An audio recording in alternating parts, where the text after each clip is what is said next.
दर्द आता नहीं रहने के लिए, दर्द आता नहीं रहने के लिए, बात रह जाती है कहने के लिए। प्यार और पीर दो किनारे हैं, जिंदगी धार है बहने के लिए। संसार में अनेक संप्रदाय हैं, अनेक गुरजन हैं, अनेक मान ग्रंथ हैं। इसलिए उनके वेशभूषा में, उपासना पद्धति में, दार्शनिक मान्यताओं में बहुत बड़ा अंतर दिखाई देता है। किंतु एक महत्वपूर्ण बात याद रहे, संप्रदाय भिन्न भिन्न होते हैं, मान ग्रंथ भिन्न भिन्न होते हैं, गुरजन भिन्न भिन्न होते हैं, किंतु सत्य भिन्न भिन्न नहीं होता है। सत्य एक होता है। सत्य सार्वभौम होता है, सार्वदेशिक होता है, सार्वकालिक होता है और सत्य सबका होता है। सत्य में किसी व्यक्ति विशेष का, संप्रदाय विशेष का एकाधिकार नहीं होता है। अब आपके मन में एक प्रश्न उठता होगा, वो सत्य क्या चीज़ है जो सबका हो, सबके लिए हो और सार्वभौम हो। भारतीय परंपरा में बहुत सुंदर चिंतन किया गया है और कहा गया है, राम बोलो भाई राम, राम नाम सत्य है। भारत में राम शब्द बहुत प्यारा है। एक वस्तु के बोध के लिए अनेक भाषाओं में अनेक शब्दों का प्रयोग होता है। जैसे कोई पानी कहता है, संस्कृत का ज्ञाता उसको जलम कहता है, अंग्रेजी वाला उसको वाटर कहता है, अरबी वाला उसको आब कहता है, कोई नीर कहता है। तो वस्तु तो एक है, अनेक भाषाओं के अनेक नाम हैं, पदार्थ एक है। इसी प्रकार से शरीर के अंदर एक ऐसा पदार्थ है जो चिन्मय पदार्थ है, ज्ञानमय पदार्थ है, जिसका होना ही जीवन है और न रह जाना ही मृत्यु है। जिसके रहने से आप देखते हैं, सुनते हैं, खाते हैं, पीते हैं, हंसते हैं, बोलते हैं, चलते हैं, सोते हैं, जागते हैं। अगर वो चला जाए तब सब बंद, एक बारगी सब बंद हो जाएगा। जैसे बिजली होने से ट्यूबलाइट, बल्ब, पंखा, टेलीविज़न सब काम करते हैं, अब बिजली चली गई तो सब एक बारगी बंद। इसी प्रकार से सबके शरीर के अंदर एक ऐसी सत्ता है जिसके रहने से सब होता है और जिसके न रह जाने पर सब बंद हो जाता है। उस सत्ता का नाम भारत में राम कहा गया। कोई उसको चेतन कहता है, कोई उसको जीव कहता है, संस्कृत का ज्ञाता उसको आत्मा कहता है, वेदांती उसको ब्रह्म कहता है, भक्त उसको भगवान कहता है। ये भाषा है। गीताकार ने हजारों साल पहले कहा, उपदृष्टानुमंता च भर्ता भोक्ता महेश्वरः परमात्मेति चाप युक्तो देहे अस्मिन् पुरुषः परः। इस देह में रहने वाला पुरुष उपदृष्टानुमंता, भर्ता, भोक्ता, परमात्मा, महान ईश्वर है। तो इस प्रकार से ये सब नाम है। और जहाँ जो व्यक्ति रहता है वही शब्द का प्रयोग तो करता है। संत सम्राट सूर्य कबीर साहब एक महान क्रांतिकारी संत हैं। उन्होंने बहुत सुंदर समन्वय किया कि राम खुदाय सत्य शिव एकै, कहधो काहि निहोरा। राम कहो, खुदा कहो, शक्ति कहो, शिव कहो, एक ही सत्ता के सब नाम हैं। अगर आज संप्रदाय जगत के लोग संत सम्राट सूर्य कबीर साहब की वाणी बीजक पढ़ते तो कभी शब्दों को लेकर झगड़ते नहीं। बहुत सुंदर साहब समन्वय दिया था। आज संत सम्राट सूर्य कबीर साहब की वाणी की बहुत आवश्यकता है। आज सांप्रदायिकता का विष आदमी के दिमाग में इतना बढ़ गया है आप मंदिर में जाते हैं, भगवान की पूजा करते हैं श्रद्धा से, अगर वहाँ एक मुसलमान पहुँच जाए अब बिस्मिल्लाहिर्रहमानिर रहीम बोल दे तो देवता तो चुप रहेगा, पुजारी के ऊपर एटम बम छूट जाएगा। अरे आपको दिन में ही नहीं दिखाई देता है? ये मंदिर है, ये मस्जिद नहीं है। बिस्मिल्लाहिर्रहमानिर रहीम कैसे कह दिए? और एक मस्जिद में आप जा कर के केवल बोल दीजिए ओम भूर्भुवः स्वः तत्सवितुर्वरेण्यं भर्गो देवस्य धीमहि धियो यो नः प्रचोदयात्, हाइड्रोजन बम छूट जाएगा। शब्द आदमी के अंदर दिमाग में इतना जहर भरा हुआ है कि वो अपने भाषा का शब्द सुनना चाहता, अपने संप्रदाय का शब्द सुनना चाहता। हर व्यक्ति अपने भगवान को अपनी भाषा सिखाया है। किसी का भगवान संस्कृत जानता है, किसी के भगवान अरबी जानता है, किसी के भगवान हिब्रू भाषा जानता है। ऐसा कोई भगवान नहीं जो सब भाषा जानता हो, झगड़ा मिट जाए। आदमी के दिमाग में सांप्रदायिकता का विष बहुत भरा हुआ है। साहब ने सुंदर समाधान दिया कि वो सत्ता है उस सबके शरीर में है, चाहे भारतवासी हो, चाहे अमेरिकावासी हो, चाहे रूसवासी हो, चाहे जिस देश का नागरिक हो। अगर अंदर वाली सत्ता निकल जाए तो शरीर कुछ कर नहीं सकता है। न मंदिर में भोग लग सकता है, न मस्जिद में अजान हो सकती है, न गिरजाघर में प्रार्थना हो सकती है, न सैनिक हथियार उठा सकते हैं, न अब कुछ काम नहीं हो सकता अगर अंदर वाला चला जाए तो। अब उसका नाम में आपकी भाषा है, आपके संप्रदाय हैं, उस चाहे जो भी नाम रख लो। शब्दों को लेकर आदमी को विवाद में नहीं पड़ना चाहिए, और शब्दों को लेकर जो विवाद में पड़ते हैं वे समझदार नहीं हैं। जैसे एक पिता था, उसके 2 बच्चे थे। दोनों बच्चे प्राथमिक शाला में पढ़ते थे। प्रातःकाल का समय था। छोटे भाई ने कहा गुरुजी ने पढ़ाया है 6 धन 4 बराबर 10 होता है। बड़े भाई ने तुरंत कहा तुम बेवकूफ़, तुम्हारे गुरु बेवकूफ़। हमारे गुरु प्रधानाचार्य हैं, उन्होंने पढ़ाया है 8 धन 2 बराबर 10 होता है। दोनों भाई बहस में उतर गए। छोटे भाई ने कहा हम अपने गुरुजी की बात मानेंगे, हमारे गुरुजी ने पढ़ाया, हम अपने गुरुजी की बात मानेंगे। दोनों भाई जिद में उतरे। पिताजी अंदर से सुन रहे थे, बाहर आ गए।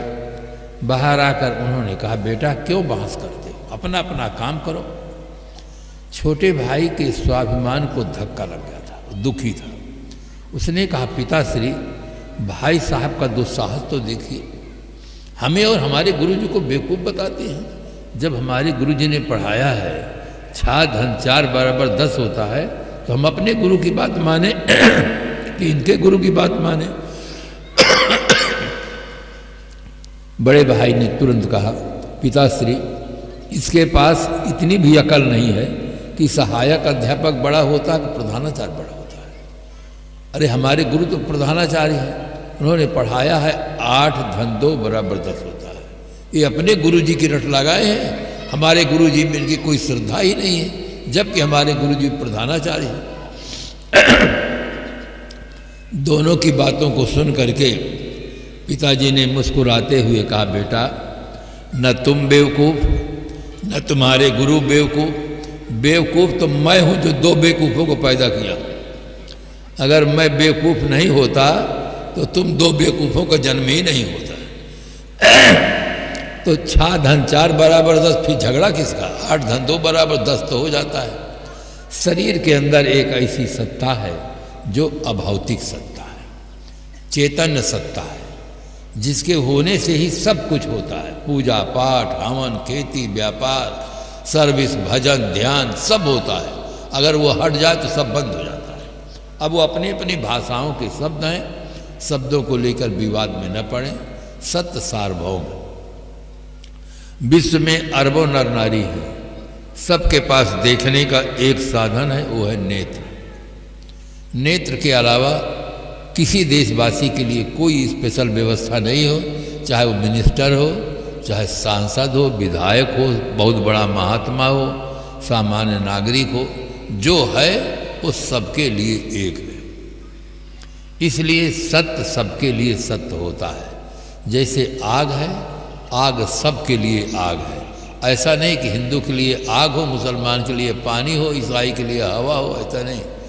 आग सबके लिए आग है, हवा सबके लिए हवा है, जल सबके लिए जल है। इसी प्रकार से सत्य सबके लिए सत्य है। पूरे विश्व में गणित का नियम एक है, 2 धन 2 बराबर 4 होता है। किसी भी देश में 5 नहीं पढ़ाया जाता, किसी देश में 3 नहीं पढ़ाया जाता। पूरे विश्व में गणित का नियम एक है, विज्ञान का नियम एक है। 100 डिग्री पानी गर्म करें तो भाप बनकर उड़ जाएगा। पूरे विश्व में विज्ञान का नियम एक है, पदार्थ का नियम एक है, जीवन का भी नियम एक है। जो जीवन है वो सब का नियम एक है। सबको भूख लगती है, प्यास लगती है, नींद लगती है, दुख सुख की अनुभूति होती है। जो वास्तविकता है वो पूरे विश्व में एक समान है। इसलिए विचारों में उदारता होनी चाहिए। विचारों की संकीर्णता, विचारों की विकृति अनेक समस्याओं को जन्म देती है। अगर मंदिर वाले जाकर मंदिर में पूजा करें, मस्जिद वाले जाकर मस्जिद में अपना बिस्मिल्लाहिर्रहमानिर्रहीम बोलें, गिरजाघर वाले जाकर प्रार्थना करें, तो विवाद किस बात का? विवाद कुछ है ही नहीं। किंतु इतना जहर बैठा हुआ है दिमाग में कि मंदिर वाला मस्जिद को नहीं देखना चाहता, मस्जिद वाला मंदिर को नहीं देखना चाहता। एक मुसलमान था, सीधा साधा आदमी था। उसने कहा मैं एक धर्मशाला बनवाया हूँ। वहीं मौलवी खड़ा था। मौलवी ने कहा तोबा तोबा तोबा, तुम्हें यह कहना चाहिए कि मैं एक मुसाफिर खाना बनवाया हूँ। तो अब धर्मशाला मुसाफिर खाना शब्द में अंतर है, तो क्या वो अलमारी दरवाजा मकान भवन में कोई अंतर हो गया है?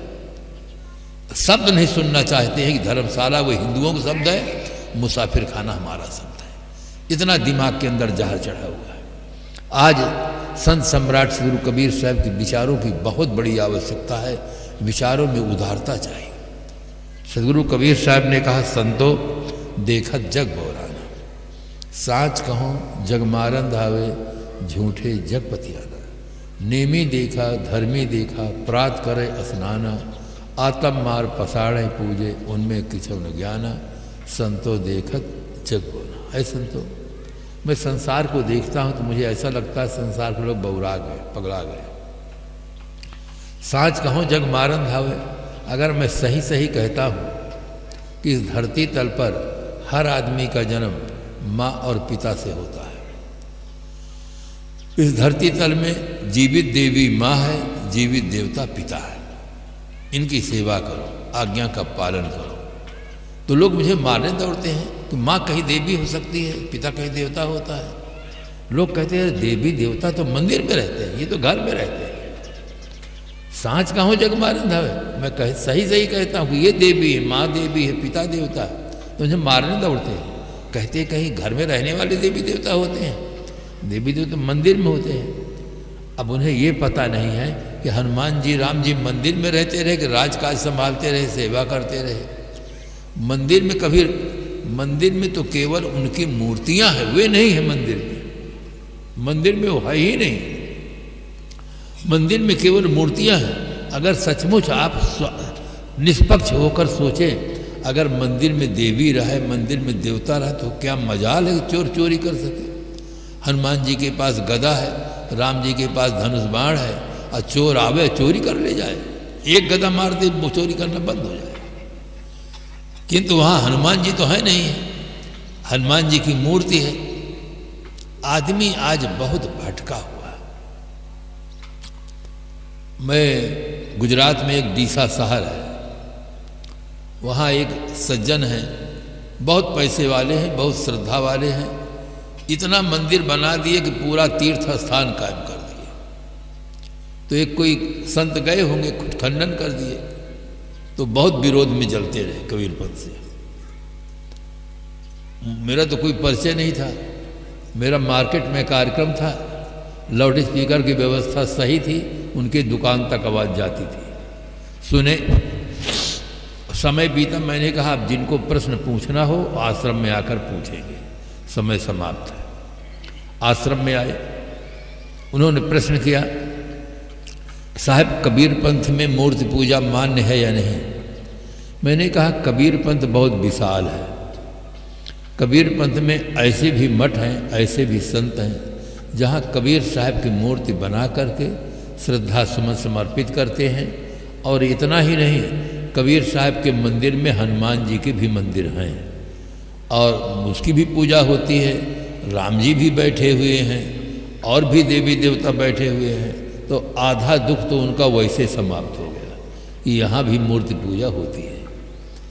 फिर मैंने उनको कहा कि आपके 2 बच्चे हो, आपका एक बच्चा आपकी मूर्ति बना लेता है, अब आपको स्नान कराता है, भोग लगाता है, पूजा करता है, वंदना करता है, अब आपकी कुछ नहीं करता है। और एक बच्चा ऐसा है आपको स्नान कराता है, आपको भोजन कराता है, आपकी पूजा आरती करता है। तो ईमानदारी से बताइए आप अपनी संपत्ति का मालिक किसको बनाएंगे? उसने कहा जो मेरी करता है। मैंने कहा आपकी पूजा, मूर्ति की पूजा, आपकी पूजा नहीं हुई? कहा मेरी कैसे हुई? वो मूर्ति को भोग लगाता, मैं तो भूखा बैठा हूँ। मूर्ति को स्नान कराता, मैं तो बिना स्नान किए बैठा हूँ। मूर्ति की पूजा मेरी, मूर्ति की पूजा मेरी पूजा कैसे है? मैंने कहा इसी वाले में हम लोग हैं।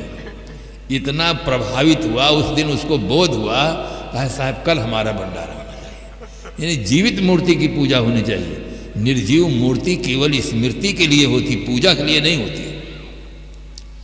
अगर आपको यहाँ एक नौकर की ज़रूरत पड़ जाए, एक नौकर की ज़रूरत पड़ जाए, और आप किसी कलाकार के पास चले जाएं, बहुत सुंदर पत्थर की मूर्ति बनाकर दे दे एक मजदूर की, अब पंडित जी को बुला लीजिए, उसमें प्राण प्रतिष्ठा करा दीजिए, फिर नौकर को कह दीजिए घर सफाई करे, बर्तन मांजे, चूल्हा पोते, सब काम करेगा वो? कुछ नहीं करेगा। आपको कहीं जाना हो, अब बढ़िया सुंदर मूर्ति हाथी की ला के रख दी कि ले इसमें बैठो और पहुँच जाओ, तो कहेंगे हमारा मजाक उड़ाते हो, ये कागज़ की मूर्ति हम बैठ के सवारी करेंगे। कागज़ की मूर्ति नहीं, आप अपने बच्चे के पढ़ने के लिए जिंदा मास्टर के पास ट्यूशन भेजते हैं कि जिंदा मास्टर पढ़ाएगा। कागज़ की मूर्ति बनाकर दे दे तो ट्यूशन नहीं पढ़ा सकता। बच्चा बीमार हो तो जिंदा डॉक्टर के पास आप ले जाते हैं। और दूध चाहिए तो जिंदा गाय के आप रखते हैं। कागज़ वाली जर्सी गाय बना ले जो 15-20 किलोमीटर दूध दे, जिंदगी भर श्रद्धा रखो, 1 तोला दूध नहीं मिलेगा। हर चीज़ में आप जिंदा प्रयोग करते हैं। जिंदा बच्चा चाहिए, जिंदा मास्टर चाहिए, जिंदा डॉक्टर चाहिए, जिंदा पत्नी चाहिए, जिंदा पति चाहिए, खाली पूजा भर के लिए कागज़ वाला चाहिए। आदमी कितना भटका हुआ है। और इसीलिए सदगुरु कबीर साहब के विचारों की आज बहुत ज़रूरत है। मंदिरों में चोरी क्यों होती है? वहाँ अगर देवी देवता हो तो मजाल कोई चोर चोरी कर सके। वहाँ तो केवल उनकी मूर्ति है, वो नहीं है। हाथी की मूर्ति में हाथी नहीं होता है, घोड़ा की मूर्ति में घोड़ा नहीं होता है, सिंह की मूर्ति में सिंह नहीं होता, सिंह अलग होता है। वो केवल मूर्ति है, देखने के लिए है, स्मृति के लिए है। महापुरुषों के चित्र को देखकर उनके जीवन की ओर, चरित्र की ओर हमारा ध्यान जाता है। चित्र का अपना महत्व है, किंतु वो खा नहीं सकते हैं, बोल नहीं सकते हैं, कुछ कर नहीं सकते। इसलिए आदमी को सही ढंग से पूजा करनी चाहिए, सही ढंग से उपासना करनी चाहिए, जिससे बोध प्राप्त हो। संत सम्राट सूर कबीर साहब ने अपनी मौलिकृत बीजक में कहा, कबीरन भक्ति बिगाड़िया, कंकर पत्थर धोए, अंतर में विसराग के अमृत डारे खोए। भक्ति के स्वरूप को लोगों ने बिगाड़ दिया। सही रूप में देवी देवता, माता पिता, पति, गुरु, संत, चेतन मूर्ति की उपासना करो, जहाँ से आपको बोध मिले, ज्ञान मिले, प्रेरणा मिले, आशीर्वाद मिले। हमारे जीवन में एक घटना घटी है। गुजरात में थे, एक शहर में गए तो वहाँ जो महंत जी थे उनके पास बंदगी करने के लिए गए। महंत जी संकेत किए कि पहले कबीर साहब को बंदगी करो। हम कहा साहब अगर कबीर साहब आशीर्वाद दे तो हम कबीर साहब की बंदगी करेंगे। अब आप आशीर्वाद देते हैं इसलिए आपकी बंदगी करते हैं। वाणी से थोड़ा परख लिए कि कैसे हैं। तो आदमी भटका हुआ है, इतना भटका हुआ है कि वो कहता है देवी देवता मंदिर में रहते हैं, घर में रहने वाले देवी देवता नहीं हैं।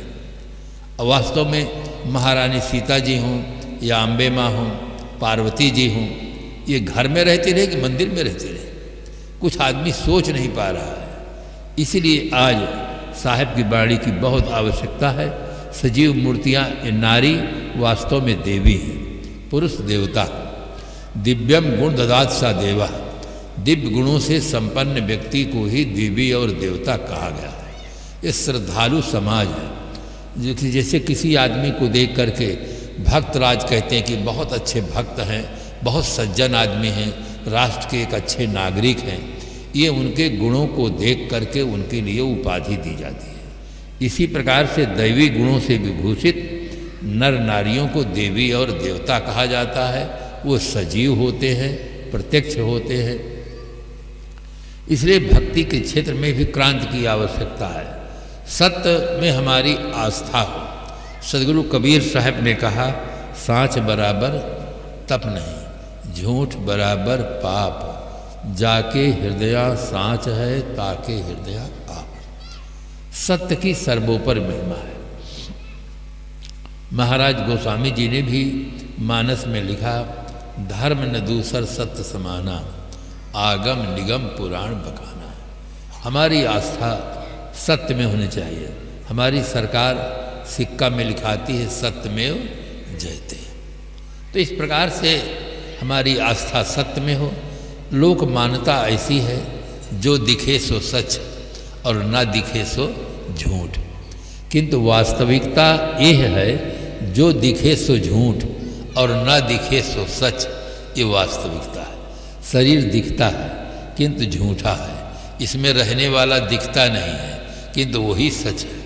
मकान दिखता है किंतु मकान जिसके आधार पर खड़ा है वो नींव नहीं दिखती है, किंतु मकान उसी के आधार पर खड़ा है जो नहीं दिखती है।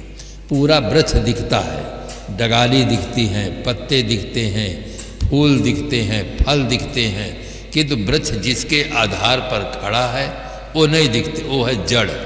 इसी प्रकार से शरीर दिखता है किंतु वो नहीं दिखता है जिसके आधार पर शरीर खड़ा है। अगर वो निकल जाए तो बैठा हुआ आदमी गिर जाएगा, खड़ा हुआ आदमी भी गिर जाएगा। इसलिए हमारे पास सूक्ष्म दृष्टि होनी चाहिए, विवेक दृष्टि होनी चाहिए। वो दृष्टि सत्संग से प्राप्त हो। जैसे कोई सी आदमी का आप फोटो कैमरे से ले, रंगीन कैमरा हो, अब व्यक्ति मुस्कुराता हो, बहुत सुंदर फोटो आएगा। उसी व्यक्ति का फोटो आप एक्सरे मशीन से लीजिए, फिर देखिए वो कितना सुंदर दिखाई देता है। कैमरे की अपनी दृष्टि है, एक्सरे की अपनी दृष्टि है। कैमरे से फोटो लेंगे बहुत सुंदर दिखाई, एक्सरे से फोटो लेंगे तो शरीर की वास्तविकता को बताएगा। शरीर केवल हड्डियों का जोड़ है और कुछ नहीं है। उसकी सूक्ष्म दृष्टि होती है, वो मांस और त्वचा को पार करके शरीर की असलियत को बताता है कि शरीर एकदम हड्डियों का जोड़ है।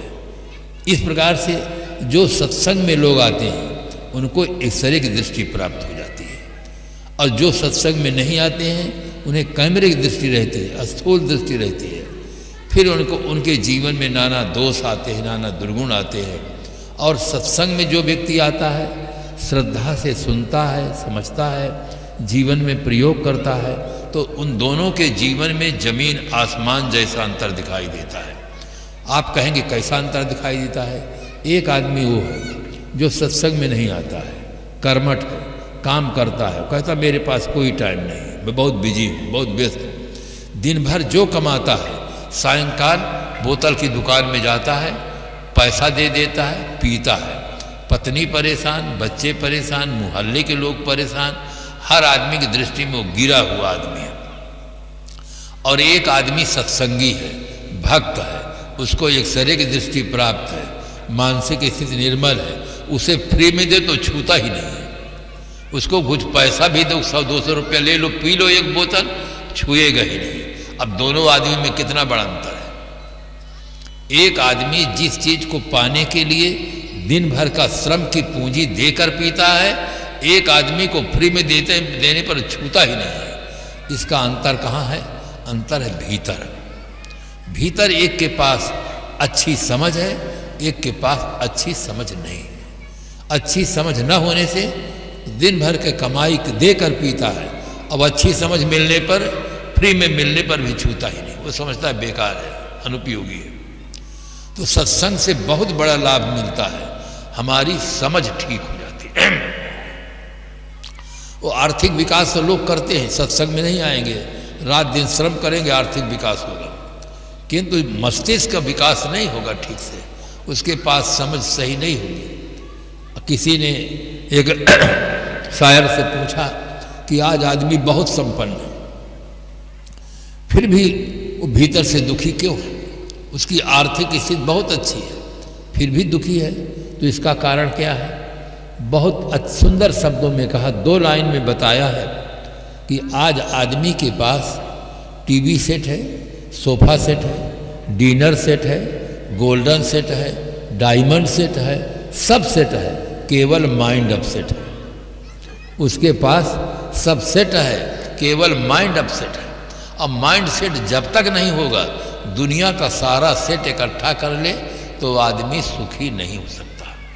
एक बात आप याद रखें, धन से आदमी संपन्न होता है और जिसका मन निर्मल होता है वो सुखी होता है। धन केवल जीवन गुजर की चीज है, धन से आदमी सुखी नहीं हो सकता है। धन से सुखी होता तो रावण बहुत सुखी रहता, दुर्योधन बहुत सुखी रहता, इनके पास बहुत धन था।